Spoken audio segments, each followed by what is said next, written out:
Ono ye fullfigure munange tatya abiduduma asabula kakota. Atandise na Chosen Becky avuddeyo n'abeera ng'ate munange atabukira Chosen Becky kwessa n'okumulangira. Katubeere nga tukuwa akatambi kano. Kazo wanyinde nene zilinga filimbi z'Abayudaaya. Nalabye nakola omukolo nze simwagala wa Obwenzi naye simunako buziwulala bwonna. Ono mayindo mnyindo za minya. Simwagala wa kujoga musajja gwe yayina. Naye simunako buziwulala bwonna omukazi malaya atama. Era bamwogera mwena muli malaya. Omuntu okwagala bawa mukwano gwo gwe wakalaba. Oba sitaani lumba oluwedde emirimu. Oba wabulako kumutta. Yes, nga tukyali wa fullfigure nga wenna kugambye nti ye alumba alumba buli omu avuddeyo n'atabukira abo abali mu kuba nti nate muvuma Eddie Kenzo oluvannyuma lwa President Museveni okuvaayo munange n'abeera ng'ate atubuulira famire ye. Agambye nti Eddie Kenzo Ndabe muwakanira Kenzo. Ndabe n'omusajja ayogera mbu Kenzo tabeerangako ku street yamweta bulijjo ndaki okubyogera. Kenzo yalinga ku street. Kenzo yakera nga tana wagenda kusula ne tubeera ku Mona Lisa nga agenda kusigala awo ayinde agatentebe yebake ngogaba mbu yalina gyasula mbu yabeeranga wammwe nga buli kimu akifuna yabeeranga wammwe yasoma koddi. Yes, catherinekusasira munange naye tasimattuse bavuddeyo ne babeera ng'ate bamusabula okitegeera akwessa ne Tamale mirundi Junior bonna abo nabo avuddeyo n'abeera ng'ate abatabukira.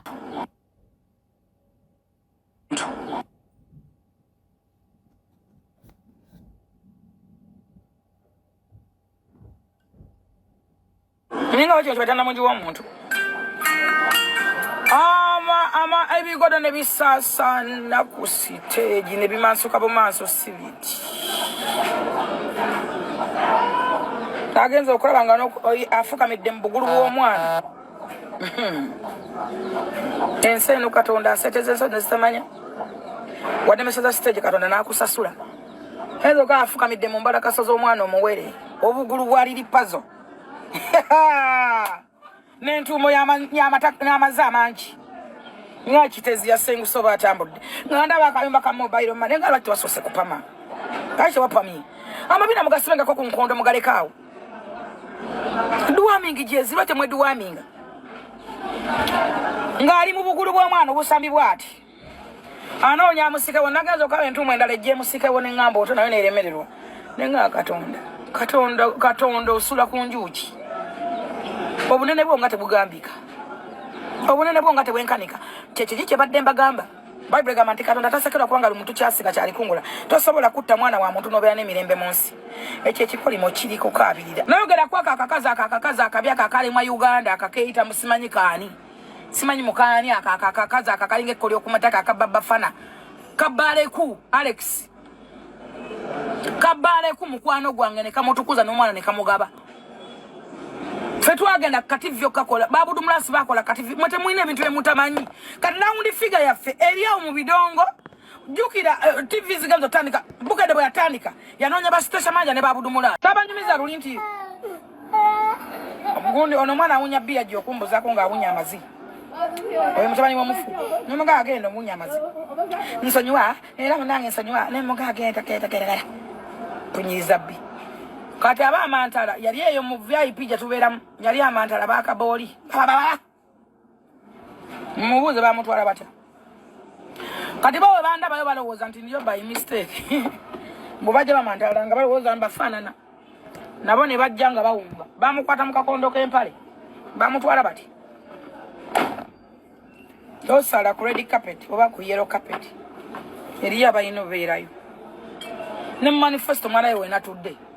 Relatable zabade received by presidential advisors. Oyo nno ye fullfigure katubeere ng'ate tweyongerayo mu mawulire amalala agetuli mu kuba nti nate tufunaano ku News Spark channel. Bano beesabudde TikTok munange ejjudde empalana ejjudde entalo okitegeera nno mukwano. Kaakati omuwala ono gw'oli mu kulaba Ngwendi mukulagaawo Bettina yagenze n'akola video katambi tugenda kwena nga tukakuteerako kakati akagatto ne bakambaza Louis Light we bamwambaza akagatto naye avuddeyo n'abeera ng'ate amwanukula katubeere nga tubikuwa baneyo ku TikTok kuno kuliko omukazi eyantuuka ate nze ne we yagira awaawo nga yeeyogeza oluzungu era nze saddayi saamusiima naye omukazi ayina omusajja gwe Eva n'obeera ku live ng'olina gw'obuukira Eva ye bamulikoodi ng'ayina gw'avuma Eva abeera yasama ng'avuma abantu naye omukazi oyo yantama mukama asonyiwa siyina gwe njogedde okimuwulidde omanyi nammwe mwagala nnyo okubuukira abantu siyina gwe njogedde naye bannaake bawa omukazi oyo oyina ennaku gwe kikazi kyo kaseera kye balikodinga nga kivuma abantu kyasooka n'okugira mu luzungu ne kati kyatandika kuwemula kiwemula okufaako obufu naye musajja ogwo oyina ennaku bannange oyina ennaku bwe ngola kikazi kyo bakizunza buli wamu kiwemula kivuma buli omu kibuukira buli omu kitokifunira omulimu nekikwapozi kyagala kyo tekikola bakolerera kikolerera saana ababonaabonanga ggwe sinze ensonga lwaki oboneraabonera ku ddungu sinze yakutuma naye wajja ng'ozungana n'ozannyazannya ebikomedi wenna ng'olabika ng'ekisiimuula ng'atafiirwako munaye kisaakugeya saakwogerako ekyakubuza omusajja asobola okukulabirira n'okukwatako n'okusapootinga mu bizibu byo byonna ng'omukyala si yenze. I have a man who supports me, who loves me, and who doesn't have any problem with me okubeera ewaka n'andabirira. Okategedde my love. Temutukuba nnaku yammwe sifa abatuma okuzaalazaala amangu ne mufuna responsibilities ennyingi. Omusajja owanga ngamba fairly era n'akasente akampa gye njagala okugenda ngenda. Naawe Dubai nsobola okujjawo bulungi n'enfunamu okwo ka vacation akajja mu bbeeyi ya bba wange gy'asobola ne sitajjaawo kukola mulimu gw'okola. So mbadde nsaba osigaze ekimwa mu wardrobe okole comedy wo in a respectful manner, and don't tell me how much you hate me because gwe tolina kyoyinza kunkolako ne wooba onkyaye. Okategedde things that I own ku myaka gyange ne mu butakola bwange ze ssente z'oli mu kukolera.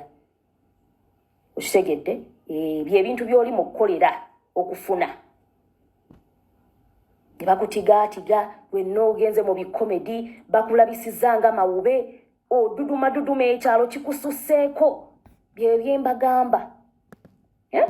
Ffe tumaze wanene ebbanga temutulabangako nga twemuddola tukola ebintu by'ekisiru naye ogenda n'oyogera n'obeera nga kimawube. Nze bannaaye ngenda abantu abagamba mbu nno waba olina akabi nawe kabi n'oseka ng'oba ayina ekizibu ku mutwe. Subscribinga, likinga, leka obubaka bwawo mu comment section.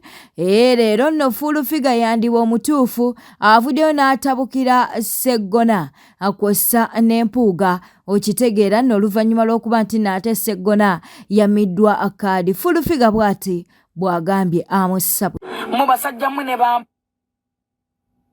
okukwata kalya yammwe yonna credibility yammwe yonna mwali musuubira ki? Mwali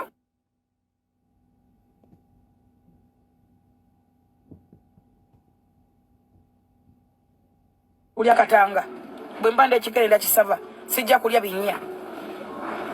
Mwali mufaaki Ssaabasajja Kabaka bw'atuula ewuwe tunuulira omuntu yakoze replacement yo okwate Seggona mu replacing Walukagga. Oh my God, si mubi Walukagga muntu wange era ali okay, but Walukagga tali replacing Seggona. How? A senior politician, a lawyer, senior lawyer, gwabadde basuubira okuwa obwa judge simanya bitya. Laba omwana bw'akutte kalyayo n'agitemerako ettaka n'amaana agisimulizaako bbi yagivugiddeko eggaali akwekweyeza kuli. Teri kirumanga ekyo. Kyovola akatulu wama yafa n'ekitiibwa kye.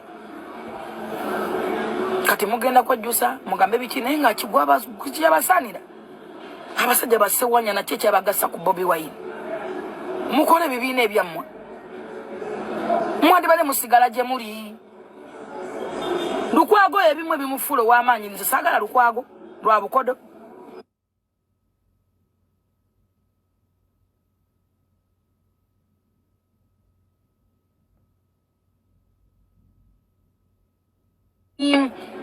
tagabattukana nnyo talya minya alabikere bisava talya minya confidence mummwe mwemalamu confidence nemwemalamu akatiibwa konna olunaku nemwavunnamira Bobi Wine mwakwata ekitiibwa kyammwe kyonna kalya gye muzimbidde ebbanga gye mulwanidde segonna bakusiba emyaka n'emyaka omukazi tasobola nga musajja kale akakazi nabatandika wadde kaadi kuba abantu bakamanya ne kati gwe ekitiibwa kyo ate ndabye abaganda be bakukozesa bonna bafufunyala feesi kati bakuyeyereza olwakakaadi obukaadi mwayitirira bukodo kaadi zabadde za ssente singa basetu esente z'omusajja n'ozimuwa babitaano baluka lunaana n'otaswaluka sente temuzita mu balonzi temuzibawa mwekkusa mwekka mweyagaliza mwekka abaganda kiki ekyabaganda okugala olutalo lukyagendera ddala mu maaso wakati wa Julie Muteesasira kw'ossa ne Ssenga Acid. Jjukira nti Julie Muteesasira ye yavuddeyo n'abaako byayogera okitegeera nno era n'alyoka agamba nti Ssenga Acid munnange ali abakazi banne bannange ebyamabiri mu bantu kaakati nno ne Ssenga Acid nga w'omumanyi azizza omuliro kyatalangidde Julie Muteesasira nga tekiriiyo akatambi kano kakwata empola kubanga kawanvu nga Ssenga Acid munnange ate ajjayo ebyama ku Julie Muteesasira gamba nga bwe sitakwagala nga bwe sitayagala abaana bo. God knows abantu abadde ku Snapchat, people know that I tried where I was able to pushing abaana bo. You are even posting them that time when they had knows until when I saw inti Julie ne bwenkukomba mu kabina tolisiima ne nkuleka waliwo wano wagamba mbona postings abaana bo mbunemba bikkako mboba mbunemba bikkako ekigambo mbune bata as if wali onsasudde akalango but abaana bo nalimba promotinzeeko. And even that time, nze nawe we were not talking, but I was promoting them. Yeah, I remember nange kubanga wakolanga posts ezo naye nga toyogera na Julie. Ne ku Facebook, ne ku Snapchat abaana bo ngamba promotinga. Ne oba failing emyaka nga like ena nga sogera nawe. And you demanded for their money. Era nga sogera nawe nga tetwogera abaana bo ne bajja. MC Richie wanted to interview them. I made sure that he does. On that interview era nga otuteya abaana era wanjogerako bubi. Awawe in that moment nga otuteya I made sure that Richie meeting abaana bo even when I was not talking to you. Owulira era in that moment wagamba ekikazi bichi and a person nakugamba no do not name call here. Benji, I know I trigger you, but you also trigger me. Wumulira joli, wumula mirembe. Ekira okwambala obugatto obutali. Ekira okwambala obugatto. Tonsindiikiriza kukolako nga obudde bwange tebunnaba kutuuka. If I ever want to respond to you on media, I will respond to you. Ate era ebigambo bye nsobola okugamba nabikugamba dda in your inbox. Wankoleranga bi posti nonkolera bi video nga sikuddamu. When I actually that time I responded to you lwerunaku lwemwakubira police okuntwalako abaana. That is when I got my phone and I texted you, and whatever I texted you in there I do not take it back. I don't. Tabyo tabyogera. Eze munange ngogamba avumira abantu ku media. Sikuvumiranga konze ku media mada. I came to your inbox. Nga mpulira I cannot handle it. Ne kuvumira mu inbox you. Because those are personal matters. They are not public matters, madam. That's why I came to your inbox. Wandiagadde kuvumira ku media.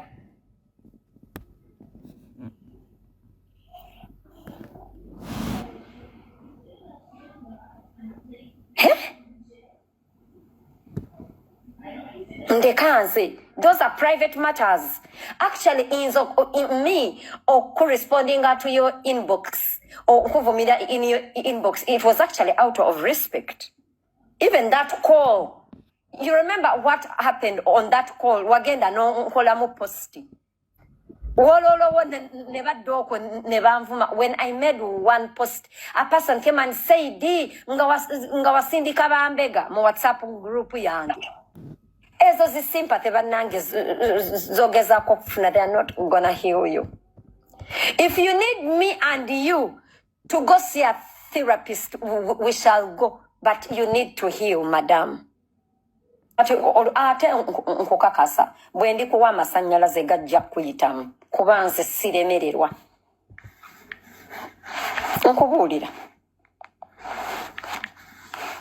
Nja kwogera nga bwe nanaagira bwenti Uganda ejjawulira. Nkubuulira. Ejjawuliriza. Nze because of you kyayamba abantu bajja na Canada mbalaba bulabi. Bwe tugendako ewa Nabira Naggayi munnange naye aliko kyagamba.